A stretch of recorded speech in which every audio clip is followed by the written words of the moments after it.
یہ سورہ فاتحہ ہے، اس کے بہت سارے نام ہیں۔ علامہ بیضاوی رحمۃ اللہ علیہ بہت بڑی تفسیر کی کتاب لکھی ہے، انہوں نے بیضاوی شریف، اس میں 14 نام گنوائے ہیں اس کے۔ سورہ فاتحہ یہ ہم سب کے درمیان بہت مشہور نام ہے۔ سورہ فاتحہ، سورہ شافیہ، سورہ کافیہ، سورہ سبع مثانی، سورہ کنز، بہت سارے نام ہیں۔ اگر کوئی آدمی اسے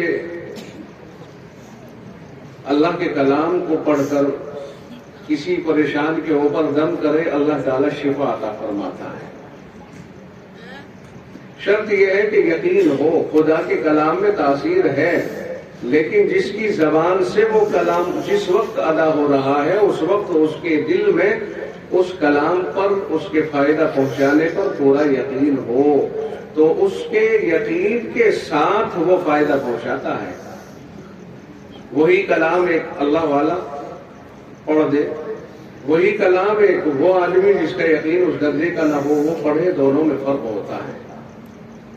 یہ ایسے ہی جیسے ایک گولی آپ نے خریدی، آپ نے چلائی، نشانچی آپ ہے نہیں تو ادھر چلی گئی، بہک گئی، اور اگر وہی گولی ایک نشانہ باز آدمی چلائے تو اسی گولی سے اپنا ہدف حاصل ہو جاتا ہے۔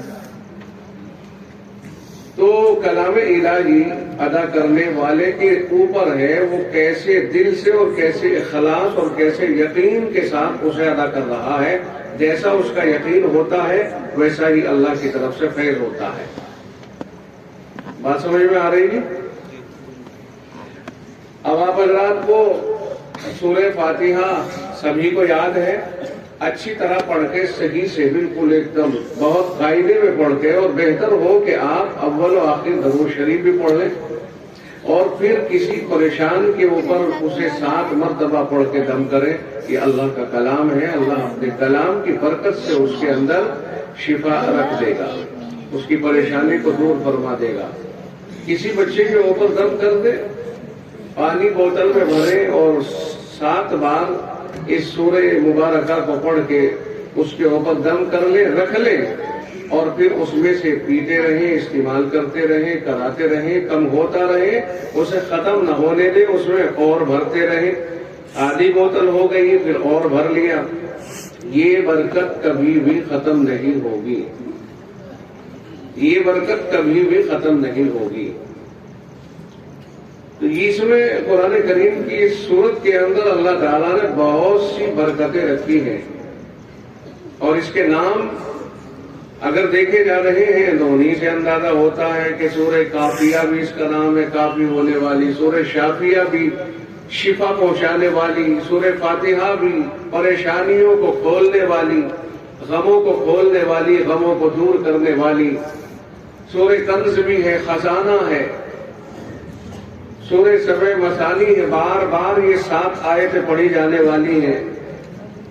تو اگر ہمیں اس نام کو سننے کے بعد ہی تسلی ہو گئی تو وہی کافی ہے۔ اس لیے آج کے بعد پورے یقین کے ساتھ ہمارے احباب اس سورت کو خوب اپنے دل دماغ میں رکھیں اور اس کا خوب فائدہ اٹھائیں، اس سے فیض اٹھانے کی پوری کوشش کریں۔ خداوند عالم نے اس سورت کے اندر سب کچھ بیان کر دیا ہے، کچھ بھی نہیں بچا۔ اسی لیے بھی کہا جاتا ہے، حدیث پاک ہے، الفاتحہ نزلت من کنز تحت العرش، سورہ فاتحہ اس مخصوص خزانے سے نازل ہوئی ہے جو عرش کے نیچے ہے، محفوظ۔ تو یہ سورہ فاتحہ کی بہت خصوصیت ہے۔ اللہ تعالیٰ نے سورہ فاتحہ میں پورا قرآن کریم سمیٹ کر رکھ دیا ہے، یعنی جو کچھ اللہ نے پورے قرآن کریم کے اندر پھیلایا ہے اسے اگر سمیٹا جائے تو سورہ فاتحہ بن جائے، اور سورہ فاتحہ کو اگر کھولا جائے تو پورا قرآن بن جائے۔ اللہ تعالیٰ نے سورہ فاتحہ میں پورا قرآن کریم پنہا کر دیا ہے، اور اللہ تعالیٰ نے سورہ فاتحہ میں مانگنا سکھایا ہے کہ جب کوئی کسی سے مانگے، یعنی آپ بھی اگر آپس میں ایک دوسرے سے اپنا مطالبہ منوانے کی کوشش کریں تو سورہ فاتحہ میں طرز سوال سکھایا ہے کہ آپ پہلے اس کی تعریف کریں، آپ پہلے اس کے مناقب بیان کریں، اچانک جا کر کے اپنا سوال ڈائریکٹ نہ رکھے بلکہ پہلے اس کے بارے میں کچھ دو کلمات اچھے سے کہہ دیں جس سے وہ نرم ہو جائے، پھر اس کے بعد میں آپ اپنا مطالبہ رکھیں گے تو امید ہے کہ وہ آپ کے مطالبے کو انشاءاللہ پورا کرے گا۔ یہ بھی سکھایا گیا ہے اس سورت کے اندر۔ اس اس سورت کا ترجمہ 7 آیتیں ہیں یہ۔ الحمدللہ رب العالمین، تمام تعریفیں اللہ ہی کے لیے ہیں جو سارے جہانوں کو پالنے والا ہے۔ تمام تعریفیں اللہ ہی کے لیے ہیں جو سارے جہانوں کو پالنے والا ہے۔ کہاں کہاں اللہ نے کیا کیا مخلوق بنائی ہے اس کی پرورش وہی کرنے والا ہے، اس کے علاوہ کسی کو پتہ ہی نہیں کہ کون سی مخلوق کہاں ہے اور کتنی بڑی ہے۔ الرحمن الرحیم، وہ رحمان ہے، سب پر رحم کرنے والا ہے، رحیم ہے، بہت رحم کرنے والا ہے۔ وہ رحمان ہے، بسم اللہ کے اندر بھی یہ آیا ہے، بسم اللہ الرحمن الرحیم میں بھی آیا ہے کہ شروع کرتا ہوں اللہ کے نام سے جو سب پر مہربان ہے، بہت مہربان ہے، سب پر مہربان ہے۔ الرحمن سب کے اوپر مہربان کیسے ہے؟ کوئی اسے مانے یا نہ مانے، کوئی اس کی عبادت کرے یا نہ کرے، کوئی اسے اپنا پالنہار مانے یا نہ مانے، اس سے کوئی غرض اور کوئی بحث نہیں، وہ سب کے اوپر رحم کرنے والا ہے۔ اللہ تعالیٰ محض اس بنیاد پر کہ یہ مجھے مانتا نہیں، یہ میری عبادت نہیں کرتا، یہ بجائے مجھے ماننے کے جبکہ میں نے کائنات کو پیدا کیا ہے، یہ تو کسی اور کے سامنے اپنا سر جھکا رہا ہے، کسی اور کو ہی اپنا معبود مان رہا ہے، حالانکہ اصل معبود بھی میں، اور اس کو تھامنے اور بنانے والا بھی میں، اور اس کو روزی دینے والا بھی میں، سہولتیں تو میں دیتا ہوں اور کسی اور کے سامنے جا کے سجدے رگڑتا ہے۔ اس لیے اللہ تعالیٰ اس بنیاد پر کسی کے اوپر سے اپنا رحم نہیں اٹھاتا ہے۔ ٹھیک ہے تو کرتا رہے جو تجھے کرنا ہے، اس کا تو ایک دن آئے گا حساب و کتاب کا، وہ تو اس دن ہو جائے گا۔ اس کے لیے اللہ تعالیٰ نے قیامت کے دن کو رکھا ہے جو اس سورہ فاتحہ کے اندر بھی بیان ہوا ہے۔ لیکن یہ یاد رکھیے وہ رحمان ہے اور رحیم ہے۔ رحمان کے اندر رحمت زیادہ ہے، رحمان بھی اسی کا نام ہے اور رحیم بھی اسی کا نام ہے، صفاتی نام ہے یہ۔ رحمان بھی اسی کی صفت اور رحیم بھی اسی کی صفت، مگر رحمان میں اللہ تعالیٰ نے زیادہ رحم رکھا ہے رحیم کے مقابلے پر۔ جب رحمان استعمال ہوتا ہے تو معنی یہ ہوتے ہیں کہ وہ سب کے اوپر رحم کرنے والا ہے، اور جب رحیم استعمال ہوتا ہے تو معنی ہوتے ہیں وہ صرف ان پر رحم کرنے والا ہے جو اسے ماننے والے ہیں، اور جو اسے نہیں مانتے ہیں ان کے اوپر رحم کرنے والا نہیں ہوگا۔ بات سمجھ میں آ رہی؟ سورہ فاتحہ جسے ہم سبھی نماز کے اندر خاص طور سے پڑھتے ہیں، سورہ فاتحہ کے معنی اور مفہوم اگر ہمارے ذہن میں ہو تو سورہ فاتحہ پڑھتے وقت ہمیں احساس ہوگا کہ ہم کیا پڑھ رہے ہیں۔ رب ذوالجلال رحمان بھی ہے اور رحیم بھی ہے، مگر رحمان جب اسے بولا جاتا ہے تو مطلب یہ ہوتا ہے کہ وہ سب ہی کے اوپر رحم کرنے والا ہے، اور جب رحیم بولا جاتا ہے تو معنی یہ ہوں گے کہ وہ صرف ان پر رحم کرنے والا ہے کہ جو اسے ماننے والے ہیں، جو اسے مانتے نہیں ہیں ان کے اوپر رحم نہیں کرے گا۔ اور یہ کب ہوگا؟ دیکھو دنیا کے اندر تو اللہ نے اپنی رحمان والی جو صفت ہے رحم کی اس کا مظاہرہ کر رکھا ہے، کیونکہ اس کا تقاضا یہ ہے کہ سب پہ رحم ہو، تو ساری مخلوق کے اوپر اللہ تعالیٰ بغیر کسی فرق کے رحم کرتا ہے، پیدا بھی کرتا ہے، روزی روٹی بھی دیتا ہے، اس کی ضرورتیں بھی پوری کرتا ہے، اور دیکھ ریکھ بھی اللہ ہی کرتا ہے، اس کی پروان بھی اللہ چڑھاتا ہے، سب کچھ اللہ کرتا ہے۔ یہ تو ہے دنیا میں، اور دنیا میں اللہ تعالیٰ نے چونکہ سب پر رحم کرنے کی ٹھان لی، اس لیے وہ صفت ظاہر کی اپنی جس میں رحم زیادہ ہے، یعنی رحمان ہے وہ۔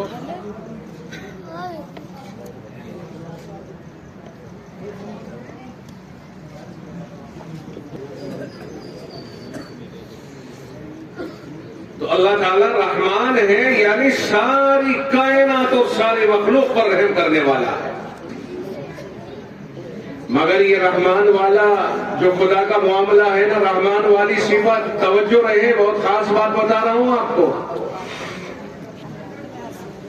رحمان والی جو صفت ہے، اس کا مظاہرہ اللہ صرف دنیا میں فرما رہا ہے۔ جب آخرت کا مسئلہ آئے گا، مرنے کے بعد سب کو حساب و کتاب کے لیے زندہ کیا جائے گا، اس وقت میں اللہ تعالیٰ رحمان والی صفت کا مظاہرہ نہیں بلکہ اب رحیم والی صفت کا مظاہرہ کرے گا۔ کیونکہ اگر رحمان والی صفت کا بھی وہاں مظاہرہ ہو گیا تو پھر تو فرعون بھی جنتی اور موسیٰ علیہ السلام بھی جنتی۔ فرق کیا رہا؟ ابو جہل بھی جنتی اور جناب رسول اکرم صلی اللہ علیہ وسلم بھی جنت ہی میں۔ پھر فرق کیا رہا؟ پھر نمرود بھی وہی اور ابراہیم علیہ السلام بھی وہی۔ اس لیے معلوم ہوا کہ اللہ تعالیٰ دنیا میں تو سب کے اوپر رحم کر رہا ہے، مگر آخرت میں صرف ان لوگوں پر رحم کرے گا جو اسے ماننے والے ہیں اور اس کی ماننے والے ہیں۔ قیامت کے دن اوروں کے اوپر رحم نہیں ہوگا۔ اس میں فرمایا گیا رحمان الرحیم، تمام تعریفیں الحمدللہ رب العالمین، تمام تعریفیں، ہر قسم کی تعریف اللہ ہی کے لیے ہیں، اللہ کے غیر کے لیے نہیں، اللہ ہی کے لیے ثابت ہے۔ الرحمن الرحیم، جو رحمان ہے، سب پر رحم کرنے والا ہے، رحیم ہے، بہت رحم کرنے والا ہے، اور دنیا میں سب پر رحم کرنے والا ہے، آخرت میں صرف دوستوں کے اوپر رحم کرنے والا ہے، دشمنوں کے اوپر کوئی رحم نہیں ہوگا، دشمنوں کا ٹھکانہ جہنم ہوگا۔ قرآن کریم آگے کہتا ہے مالک یوم الدین، وہ روز جزا کا مالک ہے۔ روز جزا کیا ہے صاحب؟ مالک یوم الدین، بدلے کے دن کا مالک۔ بدلے کا دن کا کیا مطلب؟ اللہ تعالیٰ پوری دنیا کو دوبارہ پیدا کرے گا اور جتنے جانور ہوں گے سب کا آپس میں بدلہ دلوا کے کہہ دے گا کونو ترابا، ہو جاؤ مٹی، ختم ہو گئے۔ اس کے بعد بچ گئے انسان اور جنات، ان کا حساب ہوگا۔ جنات چونکہ ہماری قسم نہیں ہے اس لیے ہم جنات کی بات ہی نہیں کرتے۔ انسانوں کا جب حساب ہوگا تو سارے کیے ہوئے کرتوت سامنے آئیں گے۔ وہ فرشتے جو اللہ نے ہمارے اوپر مقرر فرما رکھے ہیں وہ سامنے آئیں گے اور یوں کہیں گے ھذا ما لدی عتید، پروردگار عالم جو میرے پاس اس کا پوری زندگی کا ڈیٹا ہے وہ یہ رکھا ہوا ہے، ھذا ما لدی عتید۔ قرآن کریم کہتا ہے ایک وقت وہ آئے گا اللہ خود فرمائے گا اقرأ کتابک، اپنا نامہ اعمال پڑھ کے دیکھ تیرے نامہ اعمال میں کیا کیا لکھا ہوا ہے، جو تو نے کیا ہے وہی لکھا ہوا ہے۔ ہمارے یہ فرشتے نا انصاف نہیں ہیں اور نہ ہونے والی بات کو لکھنے والے نہیں ہیں۔ پڑھو تم اسے، اللہ علم دے دے گا، اللہ تعالیٰ علم عطا فرما دے گا، اور اسی علم کے مطابق جو اللہ تعالیٰ عطا فرمائے گا یہ جتنے انسان ہیں، آج چاہے وہ ایک حرف بھی عربی نہ جانتا ہو لیکن اللہ تعالیٰ کے اس دیے ہوئے علم کے مطابق ہر لفظ کو پڑھے گا۔ سارا نامہ عمل پھیلا ہوا ہے، ایک ایک لفظ پڑھ رہا ہے، کیونکہ اللہ تعالیٰ خود عطا فرما دے گا کہ پڑھو تیرے کیا کیا کیا تھا۔ تو اس دن اچھے برے اعمال کا چونکہ بدلہ ملے گا، جس نے اچھے اعمال کیے ہوں گے اس کو اچھا بدلہ، جس نے برے اعمال کیے ہوں گے اس کو اس کا بدلہ ملے گا۔ وہ ہے اس کو کہتے ہیں بدلے کا دن، مالک یوم الدین، جس وقت حساب ہو رہا ہوگا۔ اور دیکھو اللہ ہی اس دن کا مالک ہے، کسی اور کی نہیں چلے گی، اس دن میں صرف اللہ ہی کی چلے گی، باقی سب کے ساتھ خاموش کھڑے ہیں۔ قرآن کہتا ہے یوم یقوم الروح والملائکۃ صفا، وہ دن ایسا ہوگا کہ جبریل امین، روح یعنی جبریل بھی، اور تمام کے تمام فرشتے کھڑے ہوں گے صفا، لائن در لائن، لا يتکلمون الا من اذن له الرحمن، کوئی بولنے کی جرات نہیں کرے گا، ہاں صرف وہی بولے گا جسے رحمان بولنے کی اجازت دے دے گا۔ خوف کا یہ عالم ہوگا، قیامت کے دن اس قدر خوف طاری ہوگا۔ قرآن کریم کہتا ہے یا ایھا الناس اتقوا ربکم، اے لوگو اپنے رب سے ڈرو، ان زلزلۃ الساعۃ شیء عظیم، قیامت کا دھماکہ بڑی چیز ہے۔ یوم ترونھا، قیامت کا اتنا خطرناک ترین خوف ہوگا، یوم ترونھا، اس دن دیکھے گا تو، تذہل کل مرضعۃ عما ارضعت وتضع کل ذات حمل حملها، جو بچے کو دودھ پلانے والی عورت ہوتی ہے، چھوٹا سا بچہ 6 مہینے 4 مہینے کا بچہ، بھول جائے گی کہاں ہے تیرا بچہ۔ یعنی بفرض محال اگر کوئی عورت دودھ پلانے والی اپنے دودھ پیتے ہوئے بچے کو لیے ہوئے ہو، بھول جائے گی کون ہے تیرا بچہ، اس قدر خوف۔ وَتَضَعُ كُلُّ ذَاتِ حَمْلٍ حَمْلَهَا، اور اگر بالفرض و تقدیر یہ مان لو کہ کوئی حاملہ عورت ہے اور وہ میدان محشر میں آ گئی حمل کی حالت میں، فرمایا حاملہ کا حمل ضائع ہونے میں کس قدر تکلیف ہوتی ہے وہ وہی جانے جس کا حمل ضائع ہو رہا ہے، مگر رب کہتا ہے حمل ضائع ہو جائے گا اور خوف کی طرف دماغ اس قدر متوجہ ہوگا کہ وضع حمل کا پتہ ہی نہیں چلے گا کہ کب کو حمل ختم ہو گیا، دماغ بھی ادھر نہیں جائے گا خوف کی طرف۔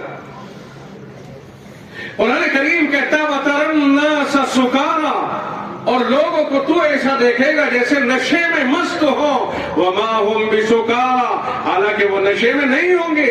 پھر کیا ہوگا؟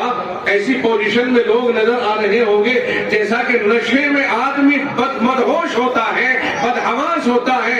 رب کہتا ہے وَلَٰكِنَّ عَذَابَ اللَّهِ شَدِيدٌ، اللہ کا عذاب بہت سخت ہے، اس کی شدت اور خوفناکی کی وجہ سے پوزیشن پیدا ہو رہی ہوگی۔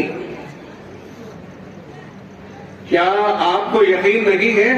قرآن کریم کی آیت میں سنا رہا ہوں، کیا آپ کو یقین نہیں ہے کہ ایسا ہوگا؟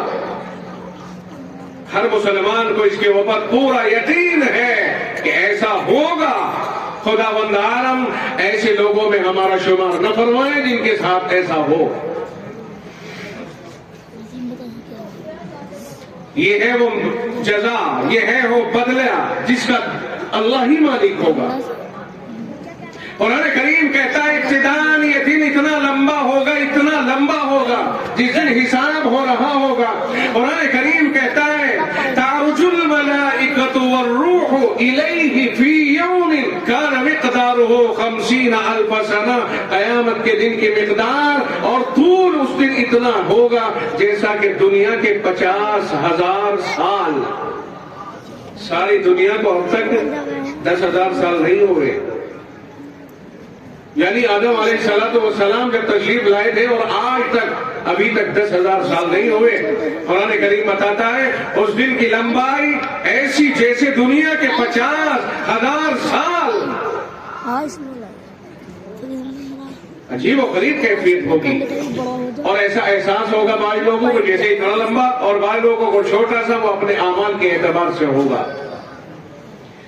اور قرآن کریم کہتا ہے جنت کے دنوں کی وَإِنَّ يَوْمًا عِندَ رَبِّكَ كَأَلْفِ سَنَةٍ مِّمَّا تَعُدُّونَ، حساب کے بعد اب آپ جنت میں گئے، جہنمی جہنم میں چلے گئے، وہاں کا ایک ایک دن ایسا ہوگا جیسے دنیا کے 1,000 سال کی طوالت ہوتی ہے۔ اتنے لمبے لمبے دن وہاں ہوں گے، چونکہ عمر کی بہت لمبی ہوگی۔ وہاں کی کروڑوں میں گنتی نہیں ہے کہ کروڑوں سال کتنی عمر ہوگی، انلمیٹ، وہاں کوئی انتہائی نہیں. یہاں تم چند دنوں کے لیے آئے ہو اور چند دن یہاں آزمائش میں مبتلا کیے گئے ہو، اس کے بعد سب کو چلے جانا ہے، وہاں جانا ہے جہاں سے واپسی نہیں، جہاں کے دنوں کی کوئی گنتی نہیں. ارے بھائی سمجھ میں آ رہا ہے؟ جیل میں جانے والے کے دن متعین ہوتے ہیں 20 سال 10 سال 4 سال، اور عمر قید بھی اگر ہے تو وہ بھی تو متعین ہے. کہیں نہ کہیں جا کے تو عمر ختم ہوگی کہ نہیں ہوگی اس کی، مگر اللہ کے یہاں پر ختم نہیں ہوگا. اس لیے میرے عزیزوں چند دنوں کی زندگی ہے، اسے ذرا سنبھال کے اور ہوش مندی کے ساتھ گزارا جائے. قرآن کہتا ہے الحمدللہ رب العالمین، تمام تعریفیں، ہر قسم کی تعریف اللہ ہی کے لیے ثابت ہے. الرحمن الرحیم، وہ اللہ رحمان بھی ہے اور رحیم بھی ہے. مالک یوم الدین، اور وہ قیامت کے دن کا مالک بھی ہے. قیامت آئے گی، قیامت کا دن ہوگا، قیامت کے دن میں سب کا حساب و کتاب ہوگا. قیامت کے دن کا مالک ہے، اس کے اختیار میں ہے ہر چیز. اور جب بندہ اس طرح کہتا جا رہا ہے، تعریف کرتا جا رہا ہے اللہ کی، اب کہتا ہے ایاک نعبد و ایاک نستعین، اے اللہ میں تیری ہی عبادت، ہم تیری ہی عبادت کرتے ہیں اور تجھ سے ہی ہم مدد مانگتے ہیں. دیکھیں دو چیزیں ہیں یہاں پر. ایک تو یہ کہ بندے نے اللہ سے کہا کہ ہم تیری ہی عبادت کرتے ہیں اور تجھ سے ہی مدد مانگتے ہیں. اب تیری ہی عبادت کرنے کا مطلب یہ کسی اور کی عبادت نہیں ہوگی. اب کسی قبر پر نہیں جائے. قبر پہ کیا کرتے ہیں لوگ جا کر کے؟ نہ جانے کتنے لوگ ہیں جو سجدے میں پڑے ہیں. دیکھ لیجئے یہیں پر، یہ آپ کا ارتھلے کا پیر ہے نا، ہم بھی گزرتے ہیں، آپ بھی گزرتے ہیں، اور وہ سب کہیں وہاں سے نہیں آئے ودیش سے، وہ سب ہمارے ہی احباب ہیں، ہمارے ہی بھائی بند ہیں، جو خدا کی عبادت کو چھوڑ کر ایک مٹی کی قبر کے سامنے چڑھاوا لے کر کے اسے خوش کر رہے ہیں، جو اس کے اندر پڑا ہوا ہے، اور بہت اہتمام اور بڑے احترام کے ساتھ وہیں پر سجدہ رے رہے اور تمام آداب کے ساتھ سجدہ کرتے ہیں. کیا حکم بیان کریں، اس کا کیا حکم ہے؟ آپ خود اندازہ لگائیے کہ اللہ کے نبی علیہ السلام نے خود فرمایا لو كنت آمر ان يسجد احد لاحد لامرت المرأة ان تسجد لزوجها، اگر میں کسی کو یہ کہتا کہ کوئی کسی کو سجدہ کر لے تو پھر میں عورت سے کہتا کہ وہ اپنے شوہر کو سجدہ کرے. یہ اسی کا حق، اس کا حق بنتا ہے اس اعتبار سے کہ اس کے حقوق بہت اونچے ہیں. تو چونکہ غیر اللہ کے ساتھ کسی کو سجدہ کرنے کی اجازت ہے ہی نہیں، اس لیے میں نے عورت سے نہیں کہا کہ وہ مرد کو سجدہ کرے. ورنہ اللہ کے نبی فرماتے ہیں اگر غیر اللہ کو سجدے کا میں حکم دیتا تو میں شوہر کے لیے عورت سے کہتا کہ وہ اپنے شوہر کو سجدہ کیا کرے. سجدے ہو رہے ہیں. فرمایا ایاک نعبد، ہم تیری ہی عبادت کرتے ہیں، و ایاک نستعین، اور ہم تجھ ہی سے مدد مانگتے ہیں، کسی اور سے مدد نہیں مانگتے. کسی اور سے مدد نہ مانگنے کی یہ معنی نہیں کہ تم اپنی ماں سے یہ بھی نہ کہو کہ امی روٹی دے دے. کسی اور سے مدد کے معنی یہ نہیں ہے کہ تم کسی سے یہ نہ کہو کہ میرے بیٹے کا رشتہ کرا دے. یہ اس طرح کی باتیں ہیں کہ جن کے لیے شریعت میں کوئی قباحت نہیں. قباحت وہاں ہے کہ جہاں پر جو کام اللہ کے سوا کوئی کر ہی نہیں سکتا ہے اور اس کام میں کسی غیر کو آپ دخیل بنانے کی کوشش کریں. رزاق صرف اللہ ہے، اصلی روزی صرف اللہ کے ہاتھ میں ہے، اولاد دینا صرف اللہ کا حق ہے، کسی کی جان لینا اور کسی کی جان کو زندہ رکھنا یہ صرف اللہ کا حق ہے، اللہ کے غیر کا حق نہیں ہے. اور جہاں تک عمومی حالات میں مدد کی بات ہے، عزیمت تو یہی ہے کہ آدمی اپنے ہاتھ سے اپنا کام نمٹائے جہاں تک نمٹ سکے. جب ضرورت ایسی بن جائے کہ مجھ سے ہوگا نہیں تو کسی سے مدد مانگ لے. ورنہ تو یہ بھی نہیں کہ شروعات میں ہی آدمی کہہ دے آجا بھائی ذرا ہاتھ لگا دے.